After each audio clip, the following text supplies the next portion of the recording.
महाराष्ट्र राज्य पत्रकार संघाचे राज्य संघटक श्री संजयजी भोकरे यांना तातडीने झेड+ दर्जाचे पोलीस संरक्षण द्यावे. महाराष्ट्र राज्य पत्रकार संघाचे पंढरपुरात प्रांताधिकारी व तहसीलदार यांना निवेदन. पंढरपूर. महाराष्ट्र राज्य पत्रकार संघाच्या वतीने आज पंढरपूर उपविभागीय अधिकारी यांना निवेदन देण्यात आले. संघटनेचे राज्य संघटक तथा सांगली येथील अंबाबाई तालीम संस्थेचे अध्यक्ष आणि दैनिक जनप्रवासचे समूह संपादक संजयजी भोकरे यांच्या हत्येचा कट सांगली पोलिसांनी नुकताच उधळून लावला आहे. या प्रकरणात पोलिसांनी 3 आरोपींना अटक केली असून त्यांच्याकडून 2 देशी बनावटीची पिस्तुलं, 4 जिवंत काडतुसं आणि धारदार शस्त्रे जप्त केली आहेत. पोलीस तपासात असे निष्पन्न झाले आहे की हे आरोपी फेब्रुवारी महिन्यापासून भोकरे यांची रेकी करत होते. त्यामुळे महाराष्ट्र राज्य पत्रकार संघाचे राज्य संघटक संजयजी भोकरे यांना तातडीने झेड+ दर्जाचे पोलीस संरक्षण द्यावे अशी मागणी पंढरपूरचे प्रांताधिकारी व तहसीलदार यांच्या कार्यालयास निवेदन महाराष्ट्र राज्य पत्रकार संघ, मुंबईचे पश्चिम महाराष्ट्र अध्यक्ष राजेंद्र कोरके पाटील व पंढरपूर शहराध्यक्ष शंकरराव कदम यांच्या नेतृत्वाखाली विविध पदाधिकाऱ्यांच्या उपस्थितीत देण्यात आले.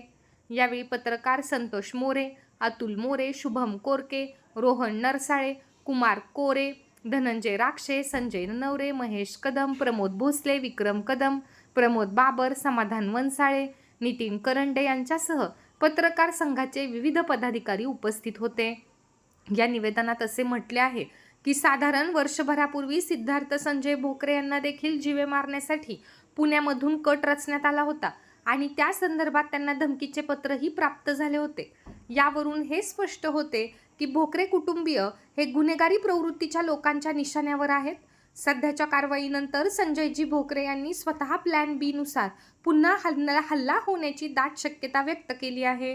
गुन्हेगारांचे धाडस पाहता त्यांचा प्लॅन बी कार्यान्वित होण्यापूर्वीच शासनाने कठोर पावले उचलणे गरजेचे आहे. अंबाबाई तालीम संस्थेच्या जमिनी हडपण्याच्या उद्देशाने हा सर्व प्रकार सुरू असल्याचे प्राथमिक तपासात निष्पन्न होत आहे. या निवेदनात पुढील मागण्या करण्यात आल्या आहेत. संजयजी भोकरे यांना त्यांच्या जीवाला असलेला गंभीर धोका लक्षात घेऊन तातडीने झेड+N+ दर्जाचे पोलीस संरक्षण प्रदान करण्यात यावे. वर्षभरापूर्वी सिद्धार्थ भोकरे यांना मिळालेल्या धमकीचा आणि आताच्या कटाचा आपसात काही संबंध आहे का याची सखोल चौकशी व्हावी. या प्रकरणातील मुख्य सूत्रधार आणि या कटामागील मूळ बोलवता धनी कोण आहे याचा शोध घेऊन त्यांच्यावर कडक कायदेशीर कारवाई करण्यात यावी.